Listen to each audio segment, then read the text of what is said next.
तेरा मन में बनाई कठोर तेरा रवि माला जपे रहा जाके सुभाषित शोर तेरा रवि माला जपे रवि माला गो भला तेरी माला भला तेरी माला रहा जाके सुभाषित शोर तेरा रवि माला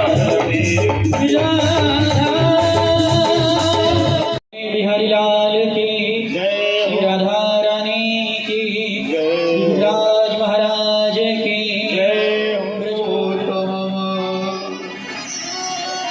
देव्यो सरस्वती व्यास अतो जयमुदीरयेत्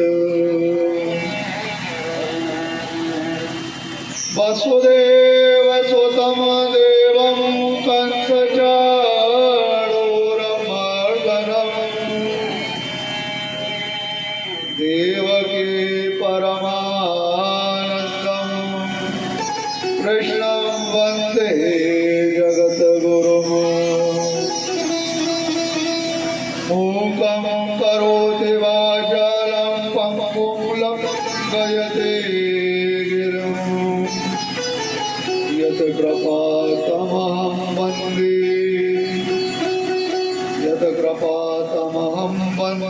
परमानन्दमाधवम् कृष्णं नारायणं वन्दे कृष्णं वन्दे प्रथासुतं कृष्णं द्वैपायनं वन्दे कृष्णं वन्दे जगद्गुरुम् ध्येयं सदा परिभवमगनुभवीष्टदोहम् दीर्घास्पदं शिववीरञ्च विनुतं शरणं प्रत्यार्थिं प्रणतपालभवाब्धभूतं वन्दे महापुरुषते चरणारविन्दम् वर्णानामर्धगङ्गानां छन्दसामपि मङ्गलानां च कर्तारो वन्दे वाणी विनायको मनोरथो मदीयोऽयं सफला सर्वथा त्वया निर्विघ्नेव कर्तव्यो दासोऽहं तव केशव।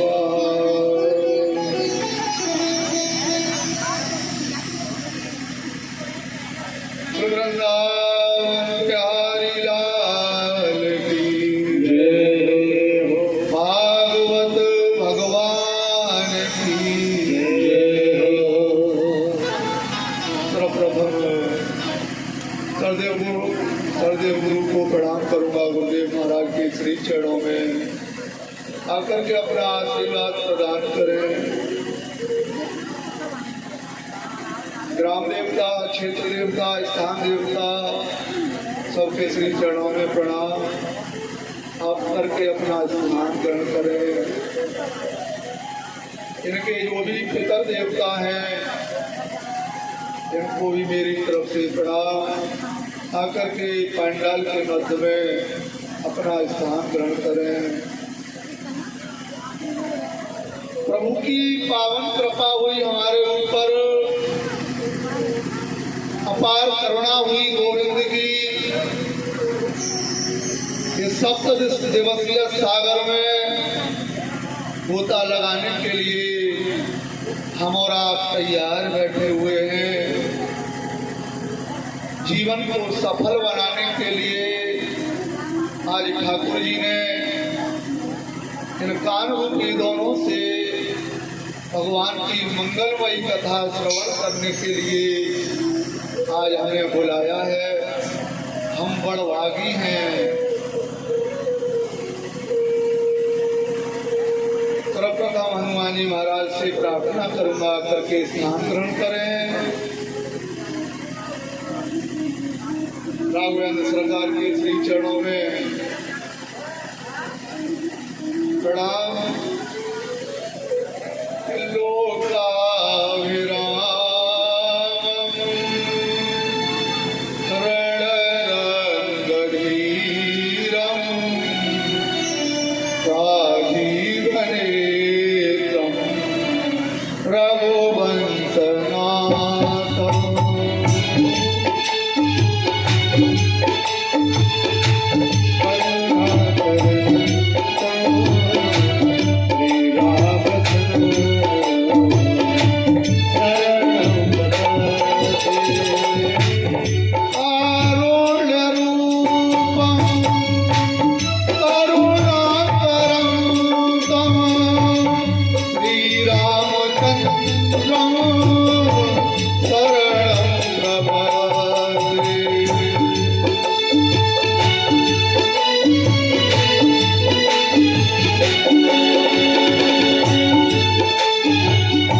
सबने करवा ना। प्रभु ने बड़ी करुणा की है। आपके नगर में, आपके गांव में ये बैतरणी नदी बहने के लिए पधारी हुई है। इससे बढ़कर के सौभाग्य और कौन सा हो सकता है। प्रभु ने आपको इस योग्य समझा,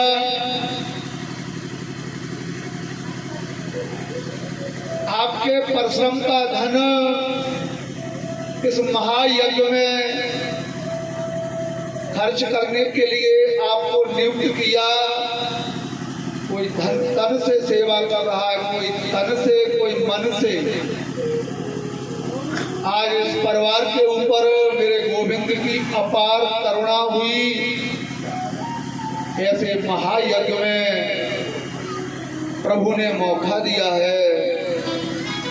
हमारे परिवार के श्रीमान श्री कैलाश सिंह जी, हमारे परिवार के भैया अखिलेश कुमार जी, हमारे लाडले भैया नीरज कुमार बघेल जी, सपत्नी का है सुनीता देवी, पुत्र अश्वनी जिन्हें प्यार से कान्हा भी कहते हैं, बेटी सिद्धि सहित इनकी बड़ी बहनें जो सागर से आई हुई हैं, उषा देवी, श्रीमती मनोज देवी, इनकी श्रीमती भाभी कृष्णा देवी और परिवार के श्रीमान हरेंद्र सिंह जी, चंद्रशेखर जी, इनकी बहन जी एक राजकुमारी जी और परिवार के बंधुगण श्रीमान श्री विक्रम सिंह जी, युद्धवीर सिंह, इनकी माता जी अनुराधा जी,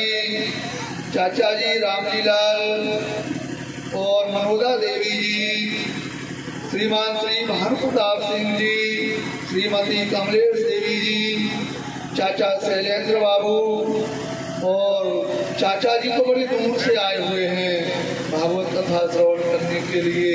भोपाल से यहाँ पधारे हैं और इनकी श्रीमती भी आएंगी, जिनका नाम है कल्पना देवी जी, ठीक है।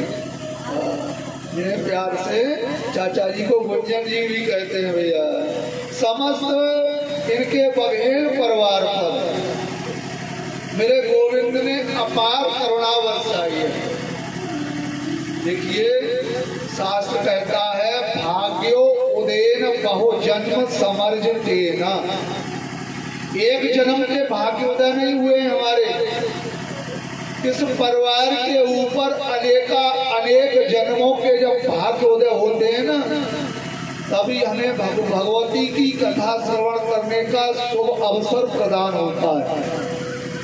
अन्यथा भागवत की कथा हर व्यक्ति को श्रवण करने का अवसर नहीं मिलता। तेनेयम पांगमयी मूर्ति प्रत्यक्षा वर्धते हरे, ये भगवान की साक्षात शब्दमयी मूर्ति है। कैसी है? शब्दमयी मूर्ति। और इस शब्दमयी मूर्ति में जो अपने आप में भगवान के श्री चरणों में समर्पण हो जाएगा, उसका इहलोक और परलोक दोनों लोक सुधर जाएंगे और मनोवांछित फल की प्राप्ति होगी। व्यवस्थाओं को ढंग से सुचारू रूप से 2-3 दिन से बेचारे लगे हुए परिवार सहित, पर कभी कभी ऐसा होता है सत्कर्म में राक्षस लोग भी उसमें बिगड़ डालने के लिए तैयार हो जाते हैं। तो मैं उन जो राक्षस लोग हैं उनको भी एक बार व्यास नदी से प्रणाम करूंगा। साजन की मंगलमय कथा हमारी प्रारंभ हो रही है, दया करो ना। उधर टेंट लगाया, उधर कथा नहीं हो पाई, इधर बेचारे लोगों ने व्यवस्था की, यहाँ भी इंद्र देवता पधारे। तो गोविंद से निवेदन है, हे गोविंद, हमें आपने अवसर दिया है और इस साजन की कथा का रसपान करने से हमें वंचित मत करो। तो आइए, समय का अभाव होते हुए कथा हमें साधन में ही पूर्ण करनी है और भगवान के श्री चरणों में सर्वप्रथम चलते हैं। भगवान के श्री चरणों में प्यार करते हैं सर्वप्रथम। कौन कौन करना चाहे भगवान के चरणों में प्रेम? हाथ उठा के बताओ, सब लोग करना चाहे? झूठ तो नहीं बोल रहे, सब एकदम सत्य बोल रहे हो। काली सेवा करते हुए बड़े भाव से गुनगुनाते हुए चलेंगे।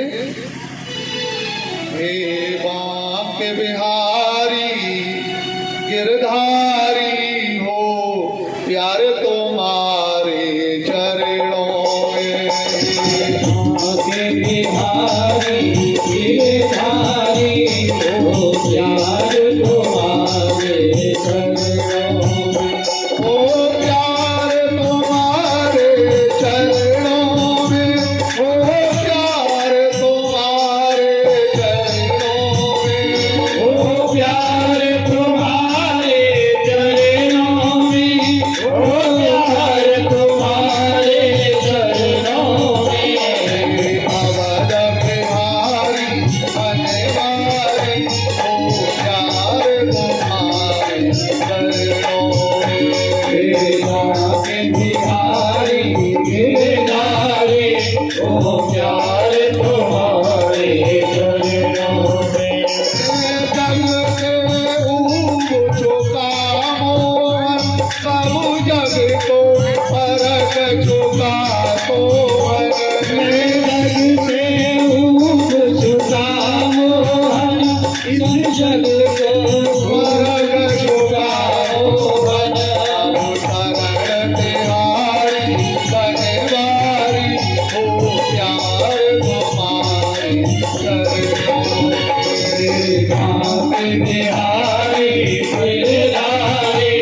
चरणों में जय हो।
बिहारी गिरधारी ओ प्यार तुम्हारे चरणों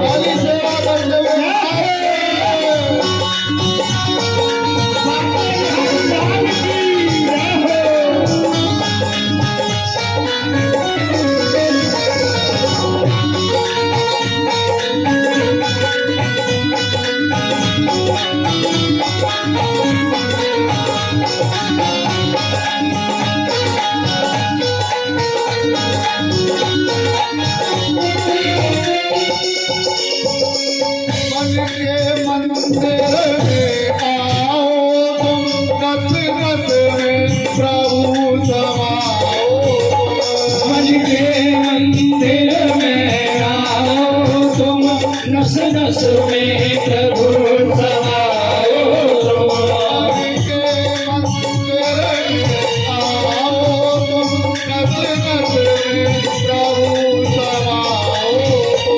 मन के मंदिर में आओ तुम नस नस में प्रभु समाओ तुम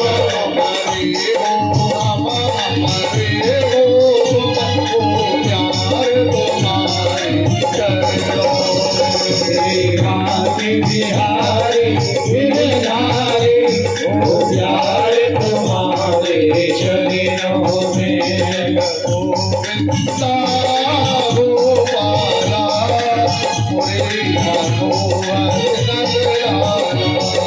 गोविंदा गोपाला मुरली मनोहर गोविंदा गोपाला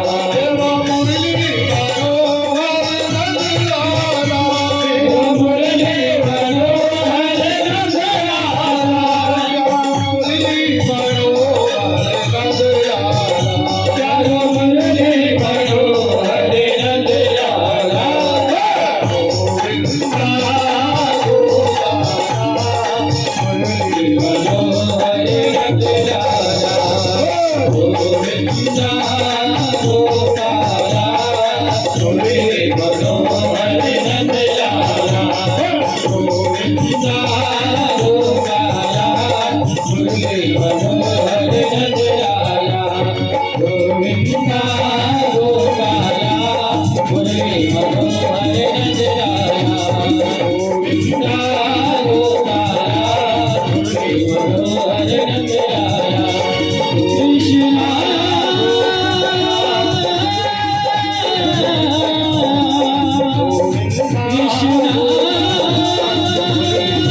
भाग्यो उदेन बहुजन्म समर्जितेन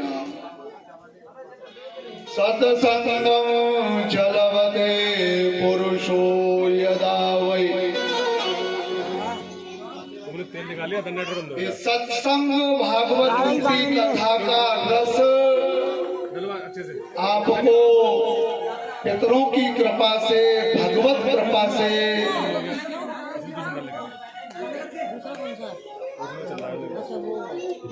प्राप्त होने का शुभ अवसर प्रदान हुआ है। क्या ज्ञान हेतु कृतमोह मदांधकारा नासं विधाय तदोदयते विवेकः। और जिसने भगवत नाम का रसपान कर लिया अज्ञान नष्ट हो जाता है। काम, क्रोध, मोह, लोभ, अहंकार सभी का विध्वंस हो जाता है और हमें अपने आप में प्रभु को समर्पण करने का शुभ अवसर प्रदान होता है। शास्त्र कहता है भागवत कभी भी मनोरंजन की दृष्टि से श्रवण नहीं करना चाहिए। जो मनोरंजन की दृष्टि से श्रवण करते हैं वो अपराध करते हैं भैया। ये हमारे हिंदू धर्म में साक्षात भगवान का वांगमय स्वरूप है। अतः उनके चरणों में ध्यान करते हुए हमें इस भागवत का रसपान करना चाहिए। अपने आप को भूल जाना चाहिए 7 दिन के अंदर कि मैं हिंदू हूँ, कि मैं ब्राह्मण हूँ, कि मैं क्षत्रिय हूँ। केवल इतना ध्यान रखो मैं वास्तविक परमात्मा का अंश हूँ।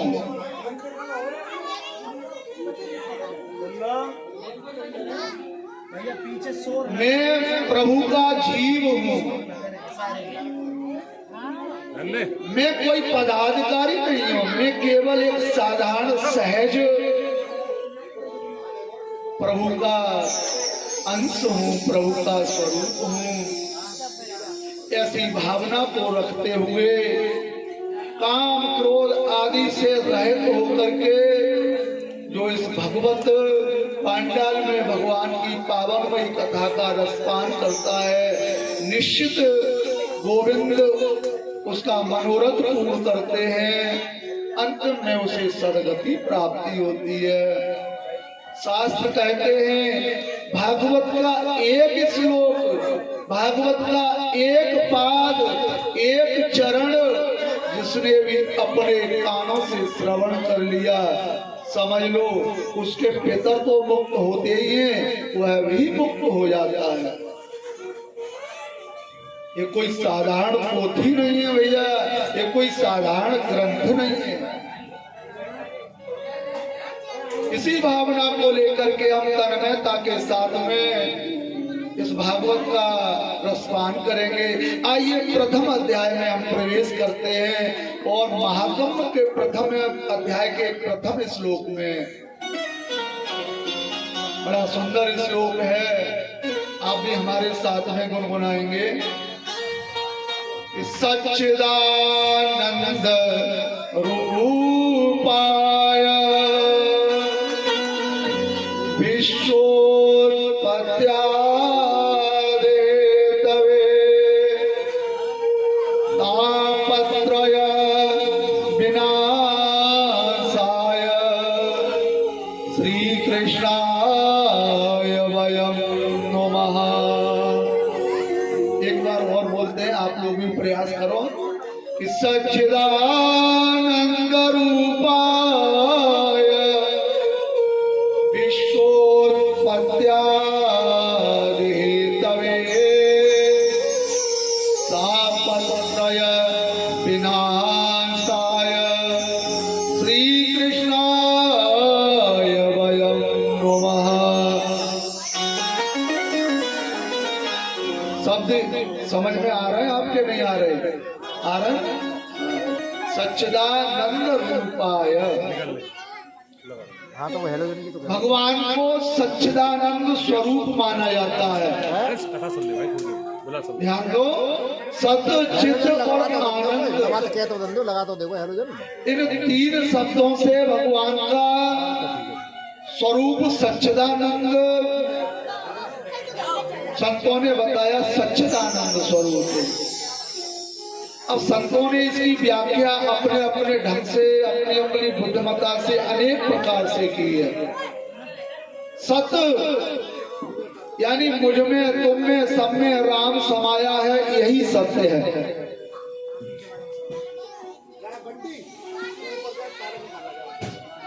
पुष्प में रंग के रूप में हमें दिखाई दे रहा है, हमारे तुम्हारे स्वरूप में चेतन के रूप में दिखाई दे रहा है,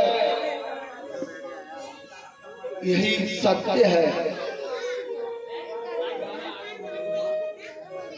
प्रभु अविनाशी हैं, अविनाशी, कभी नाश न होने वाला, आदि मध्य और अंत, यही सत्य है। चित्त, चित्त कहते हैं प्रकाश को, चित्त कहते हैं ज्ञान को। भगवान स्वयं प्रकाशवान है।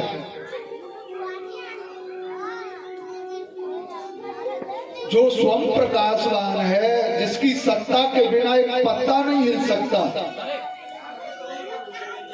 पत्नी आपको चारपाई से उठा सकती है, जगा सकती है, कंबल हटा सकती है, परंतु मेरे गोविंद की जब तक करुणा नहीं होगी तब तक तुम एक कदम चारपाई से उठ करके रख नहीं सकते हो।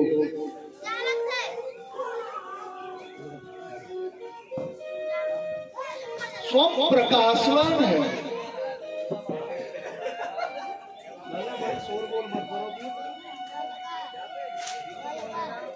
अभी तो बाबा गोस्वामी जी कहते हैं, सिया राम माया सब जग जानी, करहु प्रणाम जोर जुग पानी। सिया राम मैं सब जग जानी, करहु प्रणाम जोर जुग पानी। सिया राम माया सब जग जानी, करहु प्रणाम जोर जुग पानी। सिया राम माया सब जग जानी, करहु प्रणाम जोर जुग पानी। राम जय राम, जय जय राम, श्री राम जय राम, जय जय राम। भगवान स्वयं प्रकाशवान है। अपने आप में दिव्य है, हम पहचान नहीं पा रहे हैं। चित्त स्वरूप है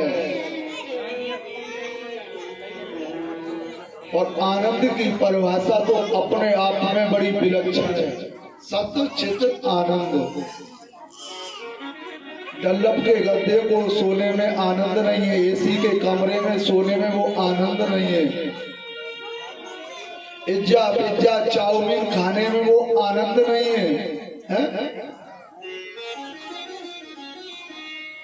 जो प्रभु अपने आप में आनंदमय है, वो अद्भुत है।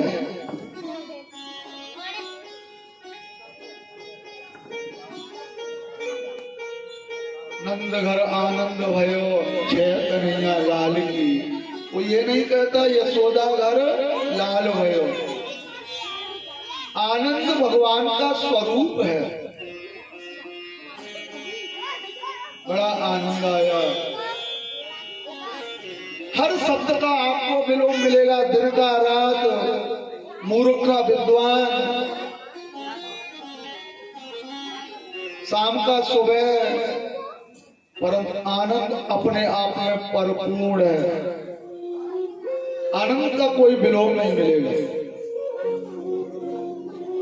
आनंद आप में पूर्ण है।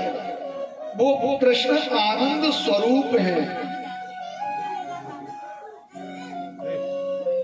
विश्वोत्पत्त्या देहेतवे, जो विश्व की उत्पत्ति करते हैं, पालन करते हैं और अंतिम में सृजन करते हैं। तापत्रय विनाशाय श्री कृष्णाय वयं नमः। जिनके अंदर तीनों प्रकार के तापों को विनाश करने की सामर्थ्य है। तीन प्रकार के ताप बताएं। दैहिक, दैविक, भौतिक।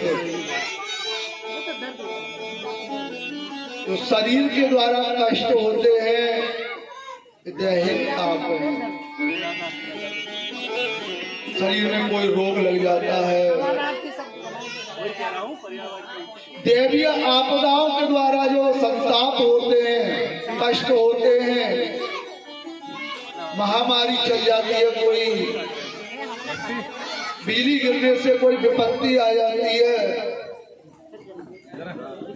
सर्प आदि, बिच्छू आदि के काटने से जो मृत्यु इत्यादि हो जाती है, अनेक पापों का विनाश करने की शक्ति है। तो मेरे भगवान सच्चिदानंद कृष्ण स्वरूप में शक्ति है। तापत्रय विनाशाय।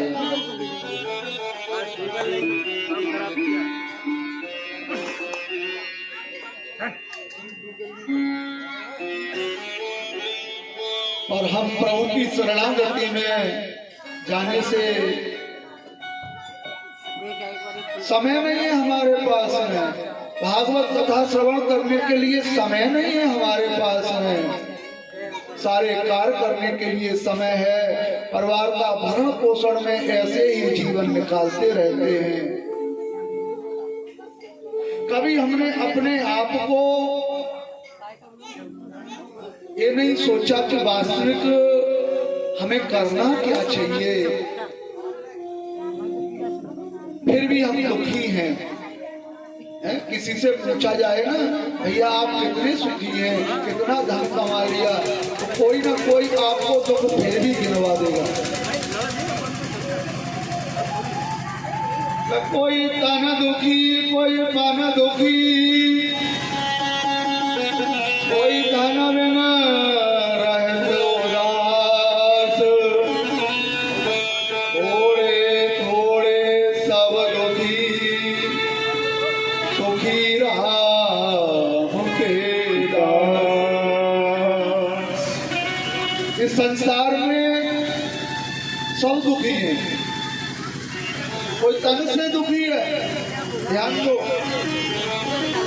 खूब संपत्ति है, खूब 5-5 टन ओवर धन आ रहा है, खूब कमा रहे हैं, 5-5 लाख रुपए महीने का, पर खा के आ रहा है मालूम है? बिना चुपड़ी रोटी। क्यों? किसी ने पूछा भैया ऐसा क्यों? कहने लगे डॉक्टर ने मना कर दिया है, कोलेस्ट्रॉल बढ़ जाएगा। तन से दुखी है। कोई धन से दुखी है।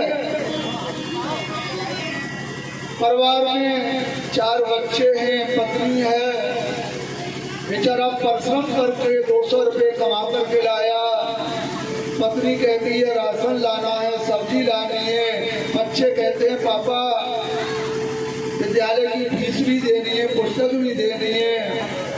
वो धन की चिंता में दुखी है। कोई मन से दुखी है।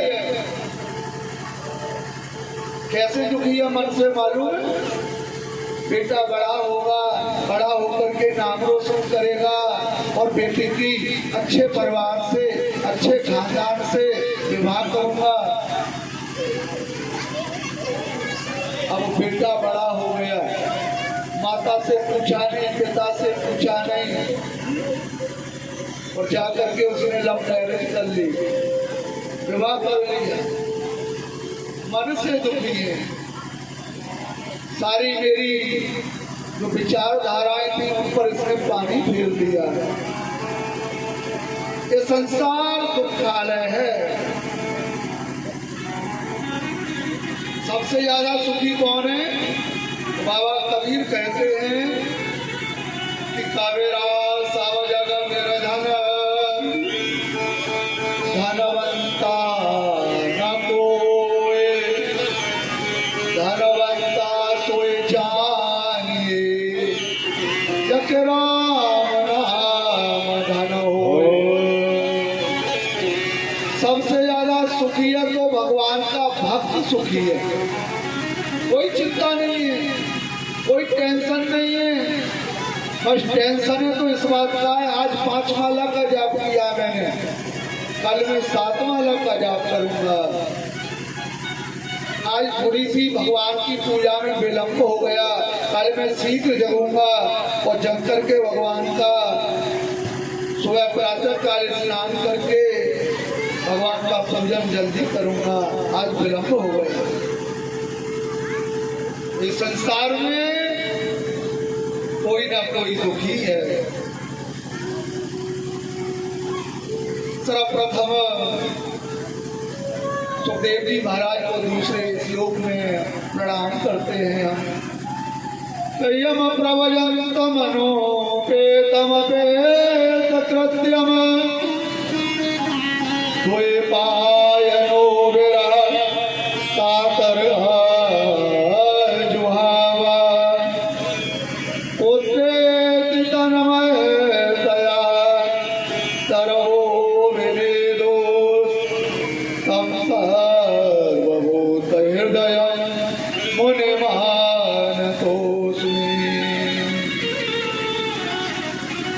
ये सुखदेव जी महाराज वेदव्यास के पुत्र हैं भैया, जो माता के गर्भ से जन्म लेकर के सीधे वन की तरफ चल पड़े। वेदव्यास जी कहने लगे, बेटा बेटा, इन्होंने मुड़ करके भी नहीं देखा, एक कोपिन शरीर पर धारण किए हुए और सीधे निकल पड़े। 12 बरस तक एक माँ के गर्भ में रहे। वृक्षों की तरफ से आवाज आई, पुत्रे तनमय दया। कौन किसका पुत्र है, कौन किसका पिता है? कितनी बार हम तुम्हारे पुत्र बने, कितनी बार आप हमारे पिता बने। ये संसार का चक्र है। काकस्य पुत्र काकस्य पितामह। ये संसार स्वार्थी है। सुखदेव जी महाराज को वापस नहीं ला पाए। आइए उस सुख कथा को श्रवण करने से पहले नैमिषारण्य पावन तीर्थ में चलते हैं। बड़ा सुंदर तीर्थ है नैमिषारण्य। ब्रह्मा जी के द्वारा निमिष वहां गिरा और वो निमिष गिरने से वहां चक्र तीर्थ बन गया और उस चक्र तीर्थ का जो स्नान करता है भैया, उसका विशेष फल प्राप्त होता है। कभी अवसर मिले तो नैमिषारण्य में जरूर रुकना। हमारा दूसरा वृंदावन है नैमिषारण्य। 88,000 ऋषिगण एकत्रित हुए नैमिषारण्य तीर्थ में। श्री सूत जी महाराज को देखा, प्रणाम किया और सूत जी महाराज को प्रणाम करके कहने लगे, या ज्ञान ध्वंस विध्वंसा कोटि सूर्य समा प्रभा सूत ध्याय कथा सारम मम कर्ण रसायनम। 88,000 ऋषियों ने खड़े होकर के सूत जी महाराज को प्रणाम किया। वेद व्यास जी के परम शिष्य हैं। देखिए ध्यान दो, अपने से बड़ों को जो प्रणाम करता है ना, 4 वस्तुएं मुफ्त में मिल जाती हैं। कौन कौन सी? कि आयुर्विद्या यशो बलम, आयु की वृद्धि, बल की वृद्धि, यश की वृद्धि और धन की वृद्धि। पर आजकल प्रणाम करने की परंपरा बड़ी विचित्र है। कैसी है मालूम है? कोटक में जाएंगे, घुटना छुएंगे और छाती से लगा लेंगे, ये आपको कोई भी फल नहीं है। पहले की जो परंपरा थी, गुरुओं के लिए, माता पिताओं के लिए साष्टांग प्रणाम किया जाता था। चलो इतना ना बन सके तो हाथों से चरणों को स्पर्श करो, मस्तक से लगाओ, तब ये चारों फल की प्राप्ति आपको होगी। अन्यथा हाथ जोड़ करके प्रणाम कर लो, वो श्रेष्ठ है। एक माता जी कहने लगी, पंडित जी आपको बताएं घुटना क्यों छूटे हैं? हमने की हाँ माता जी बताओ। ये कहते हैं कब तुम्हारे घुटना जल्दी जल्दी थके और कब हम तुम्हारे वैभव और संपत्ति के अधिकारी बने, इसलिए ये घुटना छू करके प्रणाम करते हैं। आयुर्विद्या यशो बलम, संत के लिए आसन दिया और निवेदन किया, प्रभु सूतक ध्याय कथा सारम मम कर्ण रसायनम, कोई ऐसी कथा श्रवण कराओ जिससे हमारे कान पवित्र हो जाए, पावन हो जाए। आप तो साक्षात एक सूर्य के समान तेजस्वी हैं, वेद व्यास जी के पुत्र हैं आप। देखिए जीवन में कोई संत आए, ध्यान दो, सांसारिक बातों को हम लोग पूछते हैं, कोई जीवन में महापुरुष आए, कोई जीवन में गुरु आए, पर हम अपने कल्याण की बात नहीं पूछते हैं। गुरुजी व्यापार कैसे चलेगा, कोई मंत्र बता दो। गुरुजी लाला की शादी कैसे होगी, कोई उपाय बता दो। बेटी की शादी में अवरोध आ रहा है, धन प्राप्त नहीं हो पा रहा, कोई धन की योजना, कोई ऐसा तरीका बता दो धन प्राप्त हो जाए। अनेक सांसारिक बात पूछेंगे हम लोग, पर कभी भी एक बार ये नहीं पूछेंगे गुरुजी कोई ऐसा मंत्र दे दो क्योंकि जीवन का आवागमन खत्म हो जाए, प्रभु के चरणों में प्रीति हो जाए, संसार से वैराग्य हो जाए। शास्त्र क्या कहता है मालूम? संत का क्षण और अन्न का कण, इन्हें कभी बर्बाद मत करो। सांसारिक बातों में तुमने संत को लगा लिया, गुरु को लगा लिया, तो तुम अपराध कर रहे हो, क्योंकि संत और गुरु अपना भजन छोड़ करके तुम्हारे समय में तुम्हारे लिए समय दिया तो अपराध सा प्रतीत हो गया। अन्न का कण, किसान कितने परिश्रम से उस अन्न को कमाता है मालूम? हमारा भारत तो कृषि प्रधान देश है और हम उस किसान से बेशक रुपए दे करके इस धन अन्न को खरीद लेते हैं, परंतु उसका हमें दुरुपयोग कदापि नहीं करना चाहिए।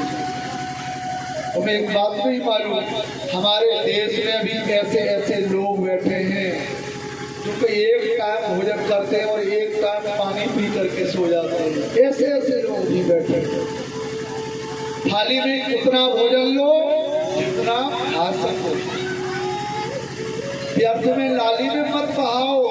कड़कड़ा के की ठंड पड़ रही है, किसान खेती में जाकर के गेहूं में पानी लगा रहा है, कड़कड़ा के की धूप पड़ रही है, किसान उस धूप में और खेती को काट रहा है। हमारे लिए सर्दी पड़ रही है, बरसात पड़ रही है, किसान का परिश्रम कितना महान है और हम उस अन्न का दुरुपयोग करते हैं।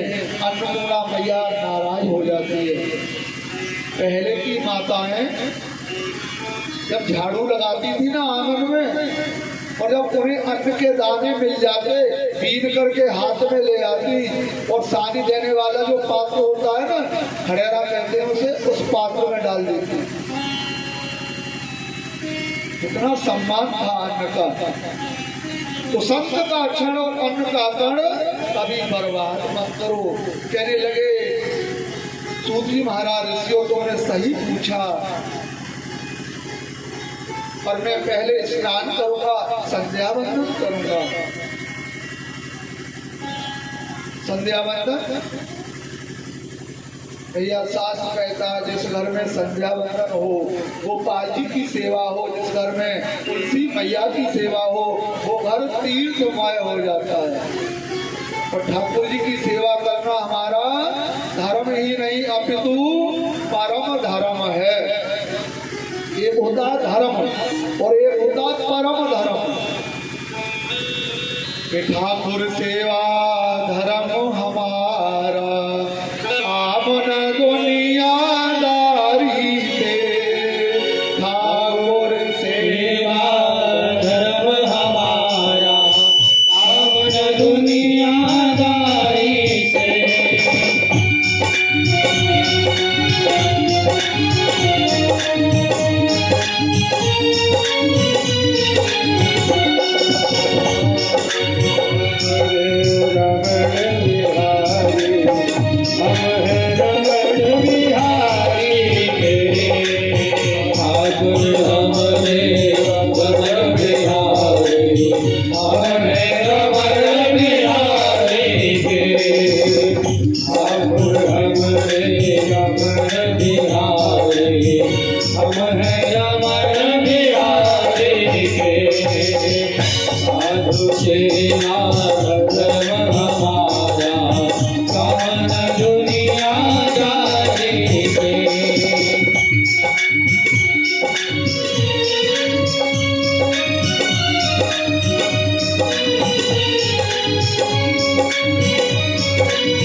भागवत भगवान की जय। सूत जी महाराज कहने लगे काला प्याला मुख ग्रासा त्रासा निर्णाते तवे। काल रूपी भेड़िया हमारी आयु का दिन प्रतिदिन भक्षण कर रहा है। सत्यवाचन हम काल के काल में दिन प्रतिदिन जा रहे हैं और प्रतीत नहीं हो रहा। हमारी बाल अवस्था निकल गई, कुमार अवस्था निकल गई, प्रौढ़ अवस्था निकल गई, अब वृद्धा अवस्था आ गई। काल रूपी भेड़िया हमें ग्रास बना रहा है, मुख फाड़ करके खड़ा हुआ है। और जिस दिन वो काल रूपी सर्प अपना मुख बंद कर लेगा हम उसके भोजन बन जाएंगे। और एक नितांत सत्य है जिसने जन्म लिया है उसकी मृत्यु अवश्य है। चाहे वो हिरण्याकश्यप हो, चाहे वो रावण हो, जिसने जन्म लिया है उसकी मृत्यु निश्चित है।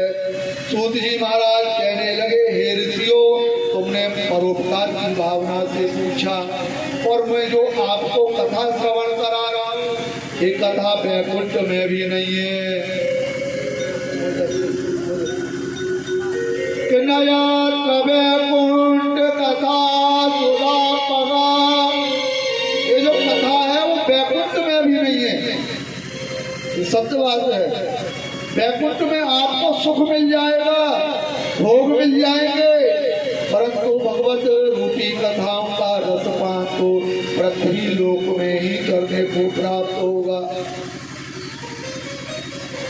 सूत जी महाराज कहने लगे हे ऋषियों इस पावन दिव्य कथा को श्री सुखदेव जी महाराज जब राजा परीक्षित को श्रवण करा रहे थे ना, आकाश मार्ग से स्वर्ग से देवता लोग अमृत का कलश लेकर के आए और सुखदेव जी महाराज से कहने लगे हे गुरुजी आपके राजा परीक्षित को मृत्यु का भय है, आप इस अमृत को पिला दो तो अजर अमर हो जाएंगे और इस भगवत रूपी ग्रंथ को हमें दे दो।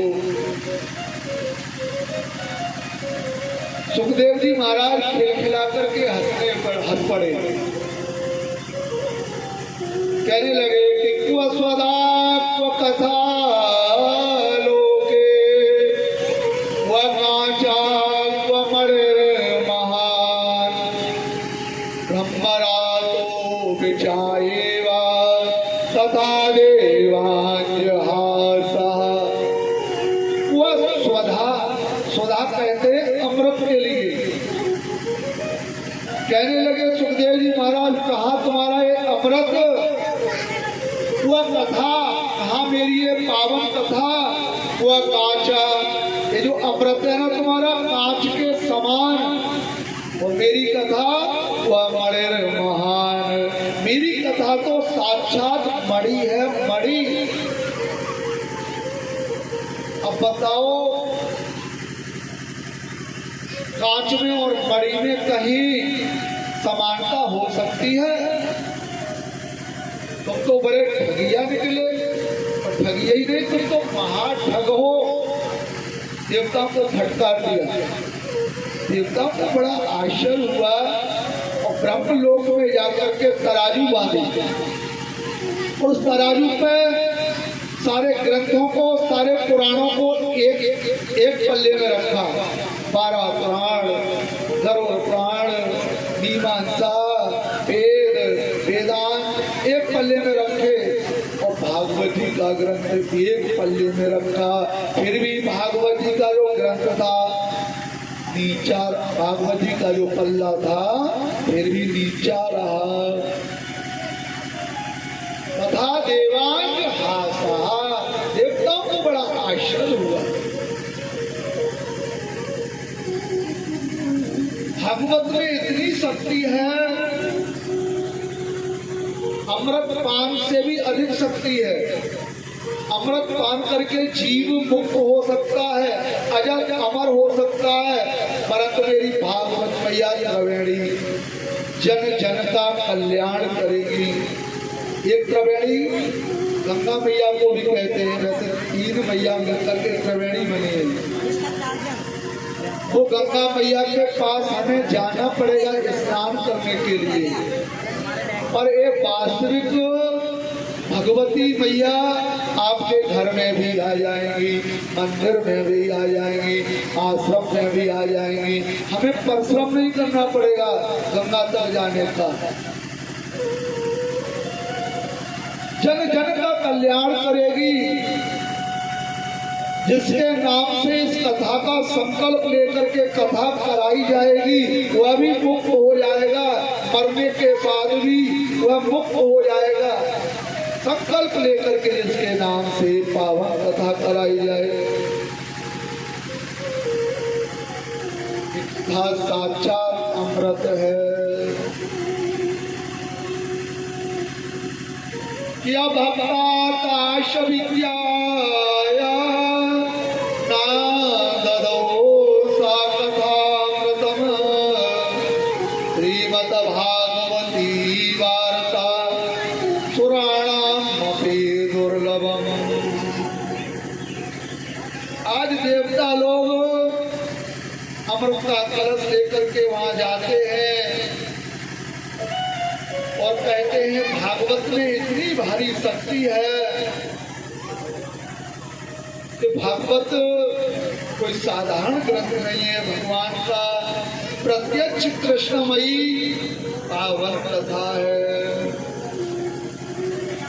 इस कथा का जो पान करता है वो धन्य हो जाता है। सूत जी महाराज कहने लगे, हे स्वांकादि ऋषियों, एक बार नारद जी महाराज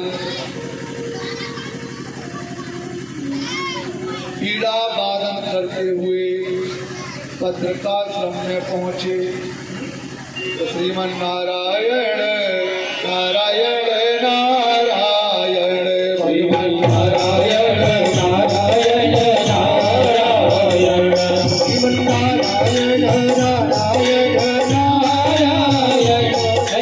नारायण नारायण नारायण श्रीमन नारायण नारायण नारायण श्रीमन नारायण नारायण नारायण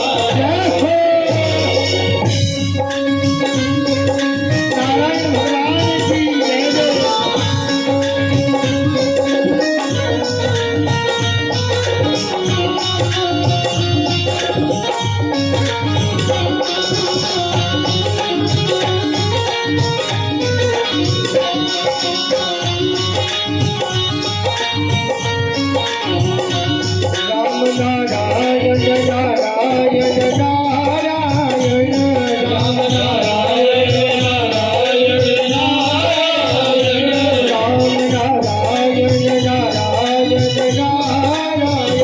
राम नारायण नारायण नारायण कृष्ण नारायण नारायण नारायण हो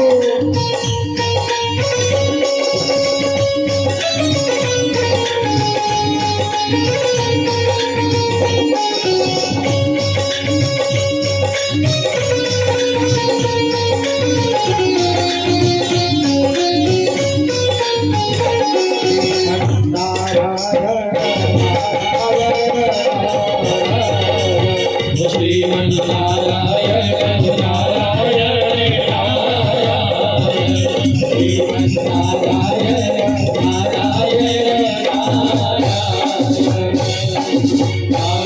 नारायण नारायण नारायण नारायण बोलिए लक्ष्मी नारायण भगवान की जय। कथम ब्रह्मा दीन मुखा चिंता करो भगवान। बद्रीनाथ में नारायण का समागम हुआ सनत कुमारों से। ये सनत कुमार ब्रह्मा जी के 4 पुत्र हैं और नारद जी से कहने लगे को तो चिंता करो भगवान। नारद जी ने प्रणाम किया उन्हें और सनत कुमार कहने लगे नारद जी तुम्हारे मुखमंडल पर एक चिंता की जो लकीरें दिखाई दे रही है ना किस कारण से है। नारद जी बताने लगे चरणों में गिर पड़े सनत कुमारों के और कहने लगे क्या हम पृथ्व्याम यतो ज्ञात्वा मैं पृथ्वी लोक पर गया भ्रमण करने के लिए पुष्करम च प्रयागम च पुष्कर गया प्रयाग गया बद्रीनाथ केदारनाथ और हर जगह मैंने कली का आतंक देखा। धर्म का लुप्त हो रहा है। धर्म कोई एक बार सत्य बोलता है तो समझता है मैं हरिश्चंद्र से कम नहीं हूँ। दान लुप्त होता जा रहा है। अत्याचार पृथ्वी पर फैल रहा है। घूमते घूमते मैं श्री धाम वृंदावन में आया। कुछ वृंदावन में मुझे भक्ति का दर्शन प्राप्त हुआ। आज भी वृंदावन धाम में भक्ति नित्य प्रति नृत्य करती है। आज भी वह रिक्शा वाला है ना राधे कह करके ही संबोधन करता है। हमारे तुम्हारे यहाँ तो हट जा आगे बढ़ जा कहेगा, परंतु वहाँ आज भी दर्शन होता है भक्ति का। तो वृंदावन के वृक्ष को परम न जाने कोई, डाल डाल और पात पात श्री राधे राधे। आज भी वृंदावन की कण अगर वास्तविक हमारे मस्तक पर पड़ जाती है ना हमारे यहाँ कितने जन्मों के पाप नष्ट हो जाते हैं, क्योंकि वहाँ संतों का समागम, एक से एक तपस्वी संत आते हैं। बताने लगे सनत कुमारों, मैंने वृंदावन में एक कौतूहल देखा। कैसा कौतूहल? एक युवा युवती बैठी हुई है और उस युवती के पास दो वृद्ध पुरुष पड़े हुए हैं, और उस युवती ने मुझे देखा, आवाज लगाई कि भो भो साधु क्षणम तिष्ठा। अरे महात्मा रुको रुको। मैं ठहरा, मैंने पूछा देवी जी क्या बात है? कहने लगी, वो युवती रोने लगी और कहने लगी मेरी चिंता का निवारण करो। आप तो संत हैं और संतों का कर्तव्य होता है समाज का कल्याण करना, भक्तों का कल्याण करना। आप जो देख रहे हो ना, ये जो पुरुष पड़े हैं, एमाओ में तनयो मते, ये मेरे दोनों पुत्र हैं और कली के प्रभाव से माता युवा और पुत्र वृद्ध हो गए। नारद जी को दया आई, नारद जी ने वेद मंत्र सुनाए, संहिता सुनाई, चारों वेदों का पठन पाठन किया, 17 पुराण सुनाए, मीमांसा सुनाई, परंतु उनकी मूर्छा थोड़ी देर के लिए जग जाए फिर मूर्छित हो जाए, थोड़ी देर के लिए जग जाए फिर मूर्छित हो जाए। वेद वेदांत सुनाए। हे सनत कुमारों, मैंने उस भक्ति के लिए इस बात का संकल्प किया है कि तुम्हारे पुत्र ज्ञान वैराग्यों को मैं विवाह करूंगा। मैं इसी कारण से उदास हूँ प्रभु, कोई ऐसा कार्य करिए जिससे भक्ति की चिंता नष्ट हो जाए, ज्ञान वैराग्य पुनः विवाह हो जाए। सनकादि ऋषि कहने लगे, नारद जी चिंता मत करो, हम उनका बुढ़ापा जरूर दूर करेंगे और ज्ञान वैराग्य को पुनः स्थापित करेंगे। कि सतकर्म सूचको निर्गुणम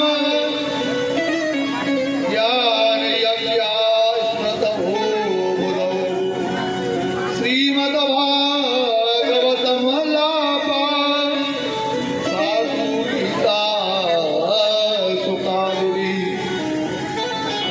सनत कुमार कहने लगे, नारद जी उनके लिए श्रीमद् भागवत का पठन पाठन कराओ, भागवत की अमृतमयी कथा श्रवण कराओ। अब नारद जी प्रसन्न हो गए, कहने लगे, सनत कुमारों आप ही इस कार्य को प्रारंभ करो, भक्ति देवी के कष्ट की निवृत्ति करो। अब बद्रिकाश्रम से थोड़े से उतर करके सनत कुमार आए। हरिद्वार में आनंद राम का तट और वही गंगा के किनारे सुंदर सी बालू का सिंहासन बनाया। सनत कुमारों को व्यास गद्दी पर विराजमान किया, कोसा का आसन बिठा करके सारी पवित्र नदियों का आह्वान किया, सभी संतों को बुलाया, सभी भक्तों को बुलाया, सभी रसिकों को बुलाया और सनत कुमारों ने इस पावन मंगलमयी कथा को श्रवण कराया। और उस कथा के श्रवण करने मात्र से भक्ति के जो पुत्र थे ज्ञान और वैराग्य ये विवाह हो गए और भक्ति उसी पंडाल के मध्य में मजीरा लेकर के नृत्य करने लगी। धन्य है भागवती, धन्य है, धन्यम भागवती वार्ता, ये भागवत वार्ता धन्य है। और नृत्य करने लगी, श्री कृष्ण गोविंद हरे मुरारे, हे नाथ नारायण वासुदेवा। श्री कृष्ण गोविंद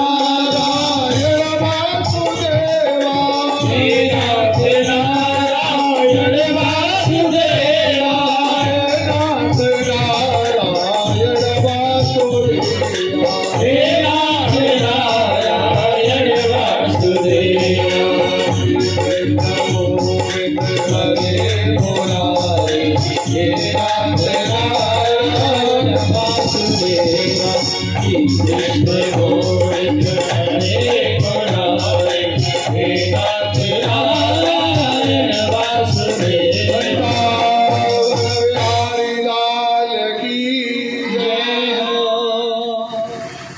प्रभु की कृपा हुई, भक्ति रानी नृत्य करने लगी। जय हो भागवत की। मेरे पुरुष मेरे पुत्र विवाह हो गए। धन्य वैराग्य का ये समुद्र है, तीनों का सामुच्य है। तो कहने लगे आप एक बात बताओ प्रभु,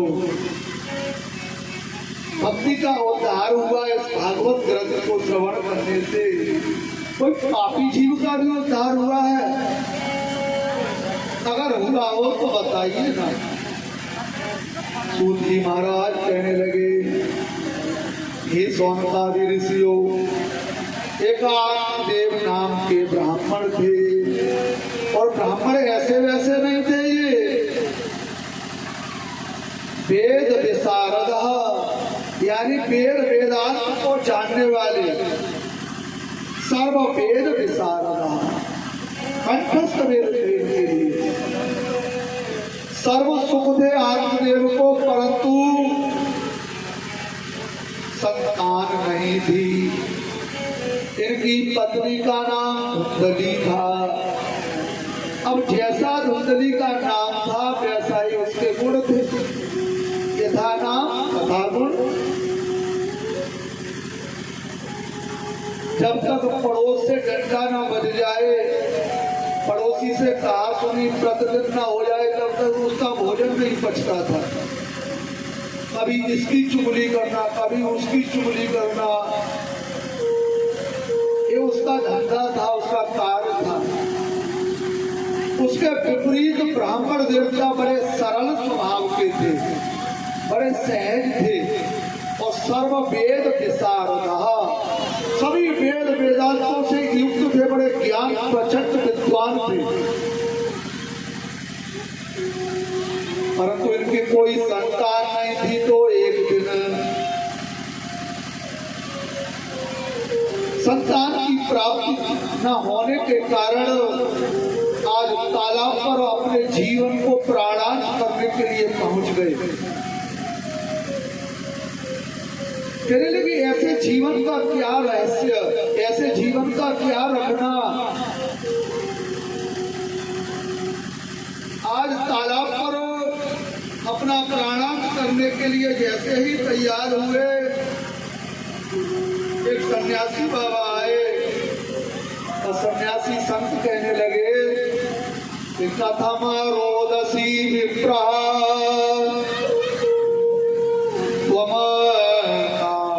चिंता वलियसी। हे विप्र देवता, तुम क्यों रो रहे हो? कौन सी तुम्हें चिंता है?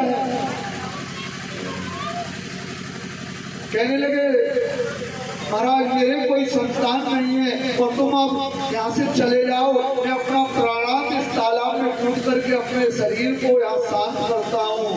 बिना संतान के जीवन अधूरा है। आत्मा ने बहुत समझाया। राजा सगर के 60,000 पुत्र हुए, कौन सा सुख प्राप्त हुआ? प्रभु के बहन हुए, कौन सा सुख प्राप्त हुआ? कुछ लोगों के संतान नहीं होती है, वो अपने आप को हैरास हो जाते हैं। परंतु वास्तविकता ये है, मीराबाई के कौन सी संतान थी, कबीरदास जी के कौन सी संतान थी, तुलसीदास जी के कौन सी संतान थी।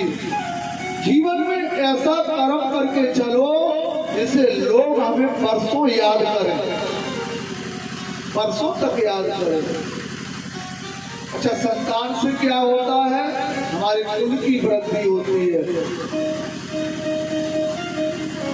एक दो पीढ़ी के लोग तुम्हें जानेंगे, हमारे बाबा थे, परबाबा थे।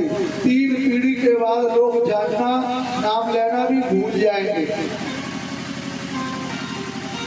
इसलिए कर्म ऐसा करो, लोग हमें दीर्घ काल तक याद करें।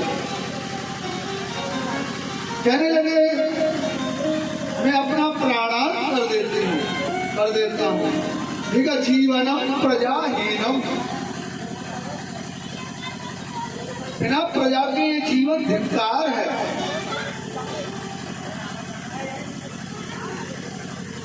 जब देखा संत को दया आई, अपनी झोली से फल निकाला और फल निकाल करके ब्राह्मण देवता को दिया।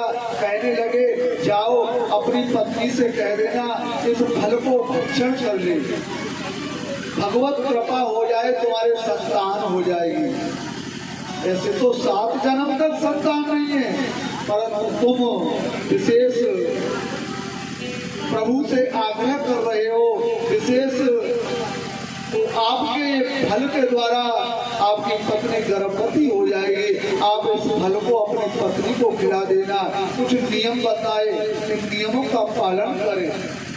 घर आकर के आठ देव ने अपनी पत्नी को आवाज लगाई, धुंधली सुनती हो ना, देखो एक संत की प्रसादी है, इससे तुम्हारे संतान की प्राप्ति होगी। धुंधली दौड़ी आई, शीघ्र फल को ले लिया और जब बताया ना संतान की प्राप्ति होगी तो मन में उसके उथल पथल होने लगी। अब ब्राह्मण देवता तो हाथ में फल दे करके चले गए, तुम इसे ग्रहण कर लेना, इन नियमों का पालन कर लेना।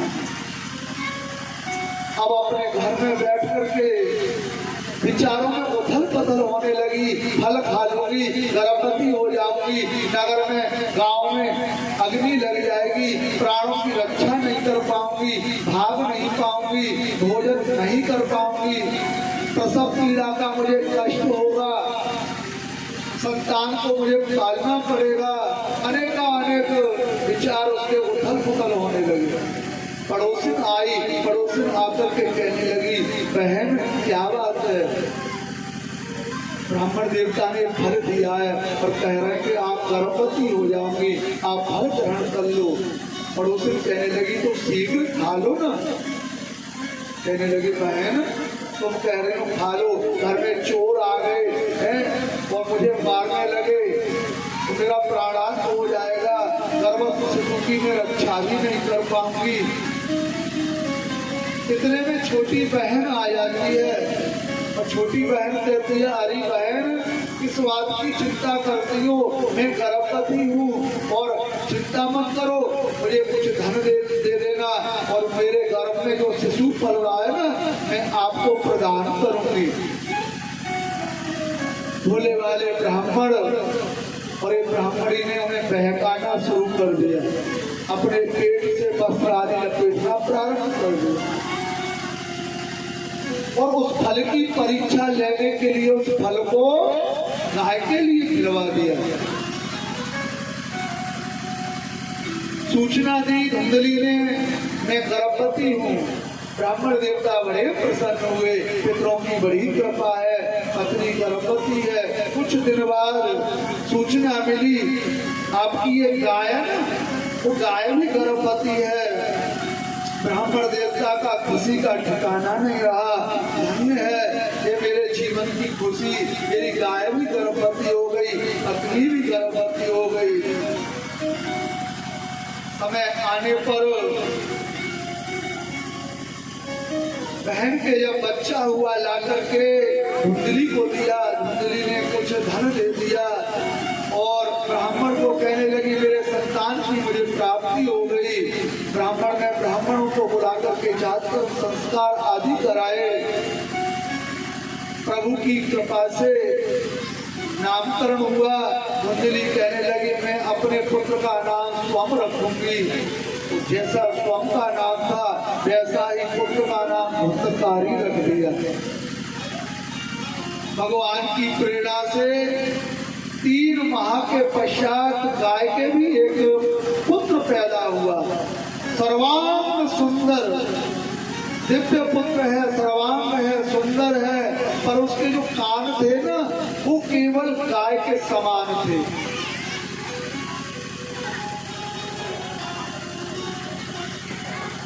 आत्मदेव की खुशी 2 गुनी हो गई। धीरे धीरे दोनों पुत्र बड़े होने लगे।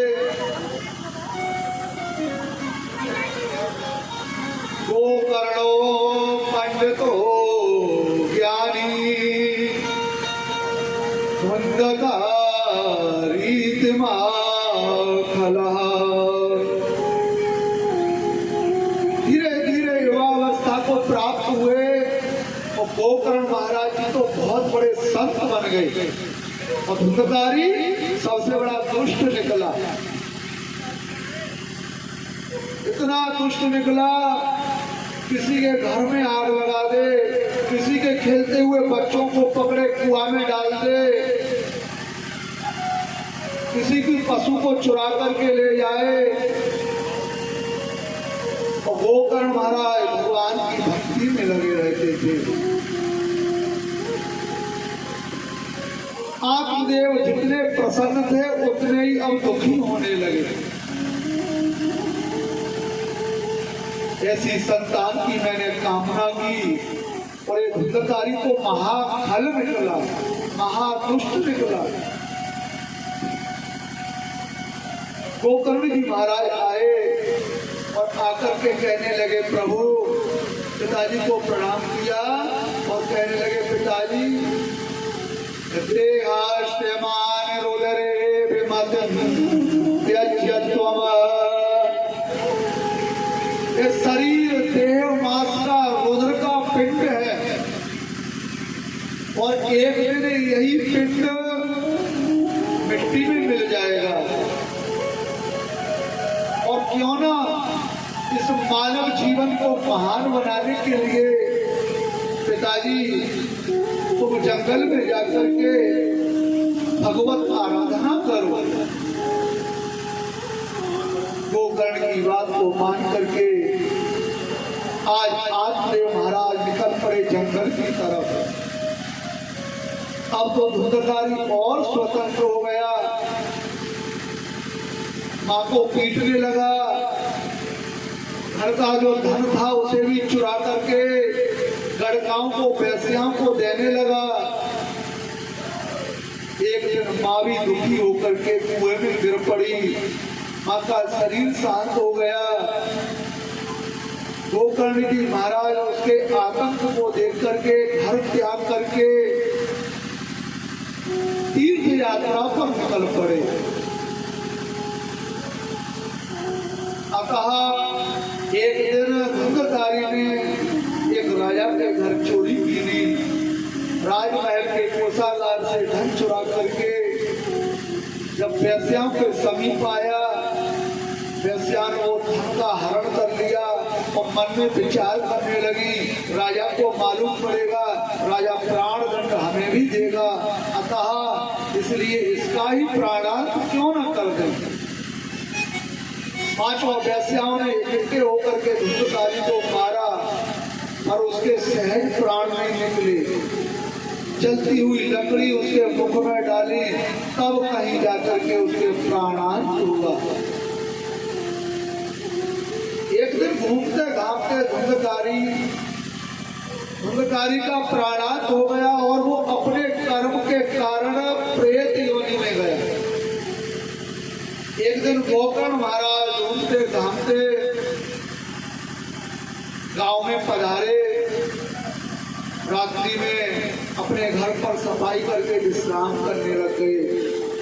अद्भुत चमत्कार देखा उन्होंने, कभी भेड़ के रूप में, कभी भैंसा के रूप में, कभी हाथी के रूप में। अद्भुत उसमें दर्शन होने लगा। कहने लगे, भैया तुम कौन हो, बताओ तो सही।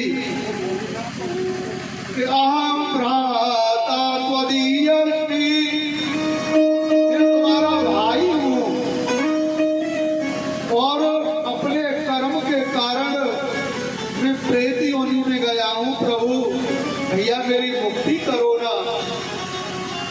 गोकर्ण जी महाराज कहने लगे, भैया धुंधकारी, मैंने गया श्राद्ध में जाकर के तेरा पिंड दान कर दिया। ये धुंधकारी कहने लगा, मैं एक नंबर का प्रेत पापी हूँ। एक श्राद्ध नहीं, गया में जाकर के 7 श्राद्ध यानी 100 श्राद्ध भी करोगे ना तुम, फिर भी मैं मुक्त नहीं हो पाऊंगा। प्रातः काल हुआ, गोकर्ण जी महाराज ने सूर्य की गति को रोक दिया और सूर्य भगवान से कहने लगे, मेरे भाई की प्रेत योनि से आप मुक्ति कराने का कोई उपाय बताओ। आकाशवाणी हुई, सूर्य भगवान ने कहा, श्रीमद् भागवतान मुक्ति सप्ताहम कुरु।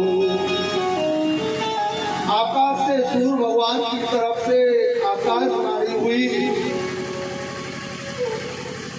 हे गोकर्ण जी महाराज, तुम धूमतारी के लिए 7 दिन तक इस भागवत कथा को श्रवण कराओगे तो उसकी अवश्य मुक्ति होगी।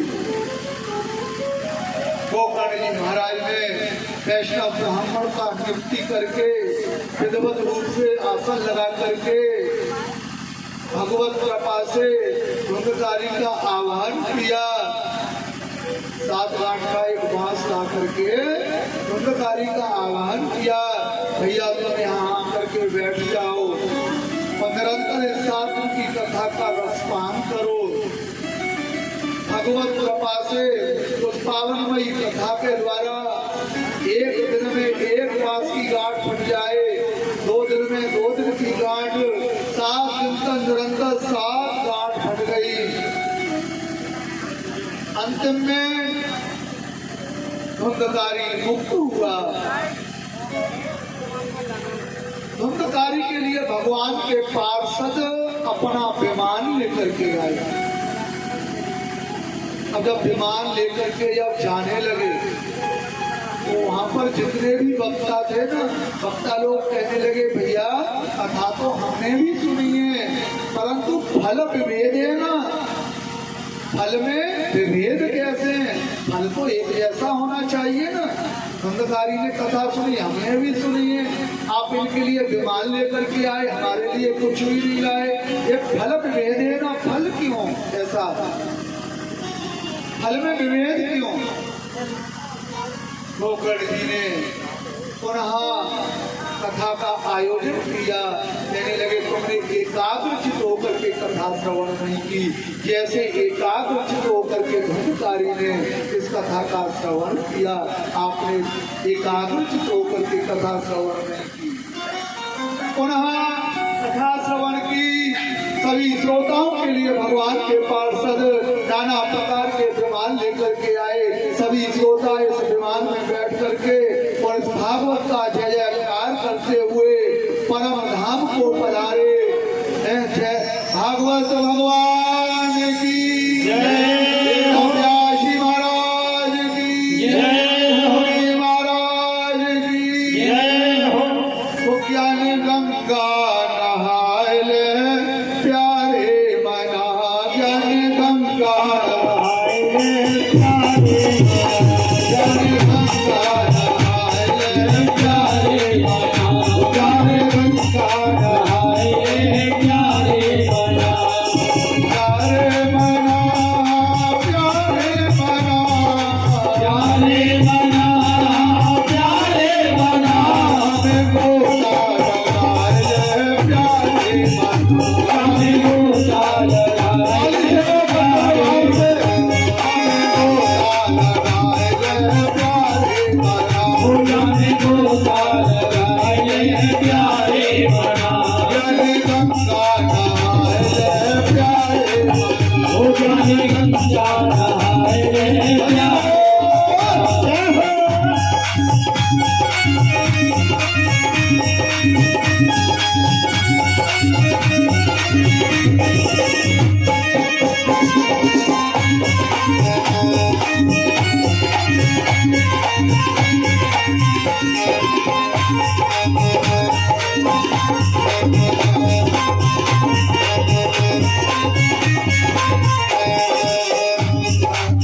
प्यारे मना सत्संगति के रस में, प्यारे मना सत्संगति के रस में, प्यारे मना सत्संगति के रस में, प्यारे मना सत्संगति के रस में, हमें गोता लगाए ले प्यारे मना, हमें गोता लगाए ले प्यारे मना, ज्ञानी गंगा नहाए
प्यारे बनाओ ज्ञान विद्या नहाए रे प्यारे बनाओ ज्ञान गंगा नहाए रे प्यारे बनाओ ज्ञान विद्या नहाए रे प्यारे बनाओ ज्ञान गंगा नहाए रे प्यारे बनाओ ज्ञान विद्या नहाए रे प्यारे बनाओ ज्ञान गंगा नहाए रे प्यारे बनाओ यम घोषा लगाए रे प्यारे बनाओ यम घोषा लगाए रे प्यारे बनाओ अरे प्यारे मना मत मारे मना प्यारे मना मत मारे मना अरे प्यारे मना मत मारे मना प्यारे मना मत मारे मना ज्ञान गंगा नहाए रे प्यारे मना